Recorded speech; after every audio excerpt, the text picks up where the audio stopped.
नमस्कार. स्वाभिमानी TV news चॅनलच्या बातमीपत्रात आपलं स्वागत. धुळ्यातील जमनागिरी दत्त मंदिर ते आयकर भवन रस्ता दुरुस्ती कामाला सुरुवात झाल्याने मनपा आयुक्तांचे मानले आम्ही धुळेकर संघटनेने आभार.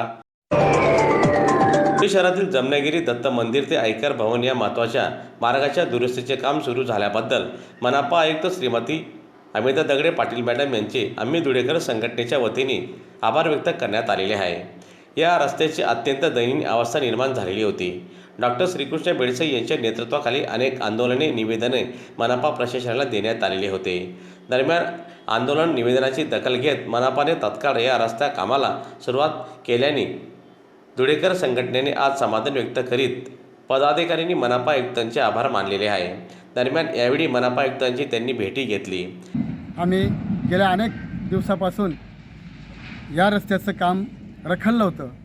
फक्त पत्रकार भवन आणि न्यायाधीशांचा बंगला आणि SP ऑफिस तिथूनच तो रस्ता त्यांनी करून दाखवला होता, परंतु हा रस्ता थेट पूर्ण रखडला होता. म्हणून आम्ही आमच्या समितीचे आमच्या संघटनेच्या माध्यमातून आयुक्त साहेबांना निवेदन दिलं आणि आयुक्त मॅडमांनी तात्काळ दखल घेऊन हे कामाची सुरुवात केली. म्हणून आयुक्त मॅडमला मी मनस्वी धन्यवाद देतो आणि त्यांचं पण अभिनंदन करतो की कुठलाही नगरसेवक नसताना प्रशासक असताना त्यांनी लवकरात लवकर आमच्या मागणीचं कामाची दखल घेतली.